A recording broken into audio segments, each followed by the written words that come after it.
This episode is brought to you by Skillshare. The first 1,000 people to sign up using the link in the description will get their first 2 months free. No one can predict for certain what will be the hardest years of your life because no one knows what calamities might befall you. Nonetheless, there are plenty of studies that tell us most people face certain obstacles in life that all tend to happen at certain times. We're sure you've heard of the midlife crisis, or perhaps teenage angst, or those trying times in early adulthood when people need to grow up, get a job, and take responsibility for themselves. Then there are the vagaries of old age, the specter of debilitating arthritis, incurable diseases, knowing the Grim Reaper is checking Google Maps to find out how to get to your house.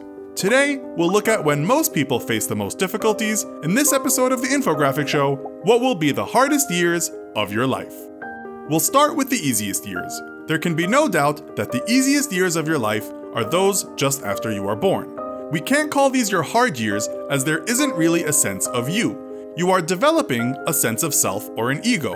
We won't argue with psychologists, however, that suffering trauma as a young child might have an effect on the development of that child. Some kids are beaten badly by their parents, even as infants, and studies show that beaten children are more likely to develop mental health problems. This might be anxiety, depression, inability to empathize with others, or they might be more likely to abuse drugs.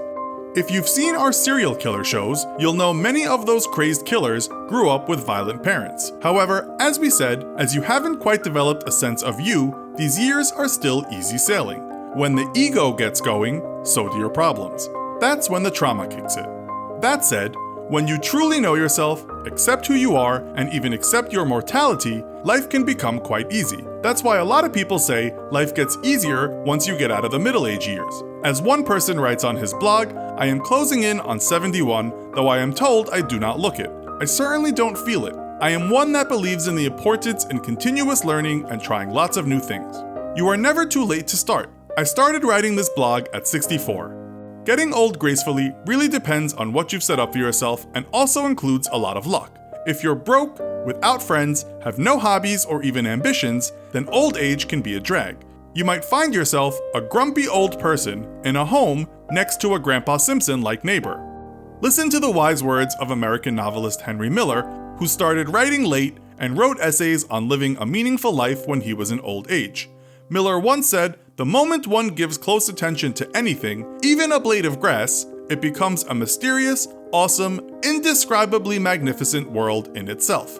The aim of life is to live, and to live means to be aware, joyously, drunkenly, serenely, divinely aware. If you kept fit throughout life, especially the middle years, stayed curious, kept learning, and saved a bit of cash, old age can be far easier than those years when you never stopped needing things and every day was a fight for survival. Hopefully you'll be one of those old folks that tells tales of a full life and not through a machine connected to your once cancerous neck.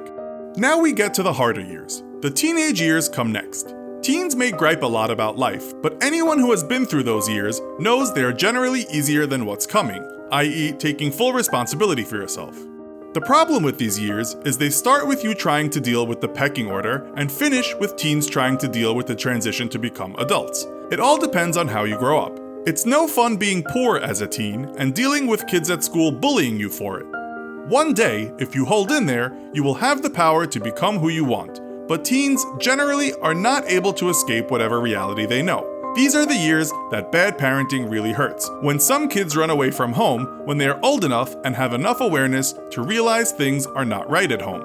For those teens, life is a minefield, and we can see that in suicide rates. Young kids generally don't take their own lives, but then in the teens, that rate gets much higher. Kids have to deal with life, and deal with who they are. Still, the teen years show easily the lowest suicide rate for all stages of a life after preteen, in the USA at least. Most kids, after all, don't deal with daily beatings and abuse at home. Even kids with caring parents can get stressed by parents' expectations. Spoiled kids, on the other hand, may think they have it easy, but things will get hard in adulthood for someone who has always got what they wanted. Psychology today simply says the spoiled person is discontented. Such a person is unhappy, and it falls to parents to prevent their child from growing up this way.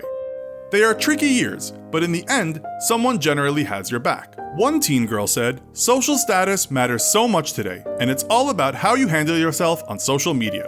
So yes, you'll have to fight through pecking orders, traverse the minefield of other kids and their taunts, but most kids, generally all kids, face this without insurmountable problems. You'll also see your body has changed, and those hormonal shifts can bring pimples to your face and put you in bad moods. You'll be nervous, no doubt, about a first kiss, about making love, about becoming a man or a woman, but again, everyone has to go through this, and generally these fears are easily overcome. Enjoy it while you can, because life is going to get harder. The next stage is from the age of around 30 to 45. You are not yet middle-aged, but certainly are over your growing pains. These are the years when you'll likely find a career path, when you might get married and have children of your own, when you might get divorced, when, if you had a bad childhood, you might come to terms with that. It's also the age things might fall apart. When you watch your friends succeed, when you are inundated with photos on Facebook showing perfect, happy marriages, your long-lost buddies traveling the globe, them sporting the best new clothes and driving flashy cars. You're still wondering where everyone went, downing a Xanax and vodka in your one-bedroom flat, listening to 90s music while measuring your receding hairline. This can be a trying time. One thing for you now to know is you must move on. It's time to leave the cocoon of youth and become a butterfly. So what if you don't get married or don't have the best job in the world? Don't get down looking at how others live. You must change yourself. You are not too old to start something new. If you don't have kids, see that as a reason to do all the things people with kids can't do. Okay, so your school buddy is rich, but he works long hours at an office in the rat race. Is that always a good thing? Do nice cars make people happy? You'll find the answer is no. Surviving these years is all about accepting change, accepting the loss of youth, and adapting to your future. Sure, these years are hard because many people just can't cope with this. On the other hand, people may be stuck in an unhappy marriage or a job they hate. They won't always admit that. That's no reason to roll over and hit the Prozac, as many people do during this stage of life. It's a reason to dig in and make some changes. It's the time you embrace the adage, carpe diem, seize the day. The next stage is what we might call middle age, from 45 to 60. Maybe you didn't make those good decisions we just talked about. You just stayed in the bad job, the terrible marriage, you kept hitting the booze, and let yourself go physically. These are the years when most people take their own lives. It all depends on how you set this time up. If you lived an unhealthy life and didn't take care of yourself, these are also the years you can expect to see some results related to that insalubrious living. Bad knees, replaced hips, off-the-chart cholesterol, blood sugar in the red, missing teeth, and a lower back that can't support you without an unfashionable brace. You are also at that stage where you will have to accept you are entering into the twilight years. That doesn't mean you can't run marathons, but it might mean slowing down. Yep, we've all heard of the guys that buy Harley-Davidson motorcycles during this stage of life, not knowing how to adapt to these years. Psychologists tell us it's during this stage we face generativity, or stagnation. The former means giving, teaching others, even creating works of art or business manuals that might teach others. You have a lot to give, and now you are less selfish, working for the betterment of the majority. Stagnation means just that, getting to this stage and not contributing anything to anyone, feeling worthless or irrelevant. Lots of people turn to therapy at this stage in their lives. Our advice is to try not to become so self-absorbed. You can't stop this passing of time. Hair transplants, or fake breasts, or new cars are temporary fixes, but the roots of your soul will still be infused with discontent. You have to give out, not give up. Focus not only on you, but on how you can make other people's lives better. The hardest part of being alive? Well, we are told that it is the 20s, or perhaps the period between the very late teens and the early 30s. This period doesn't have the highest suicide rate, but the 20s can be a very testing time. Most people are thrown out of the nest and are told to literally get a life. They have the burden of responsibility. While many studies suggest the university years can be easy, let's remember some people don't go to uni. Those that do will likely graduate in their early 20s anyways. Psychology Today writes, what seems bewildering or insurmountable when we are 20 is usually much less threatening when we are 40 and maybe a breeze when we are 60. I'm talking about the heart, mind, and spirit, not the body. These are the years you have to fight, and you'll get little respect from others. You are too old to be mollycoddled by your parents, but embarrassingly, you can't quite stop needing their help. You're like a badly made grown-up. On the outside, things look normal, but on the inside, you don't function properly yet.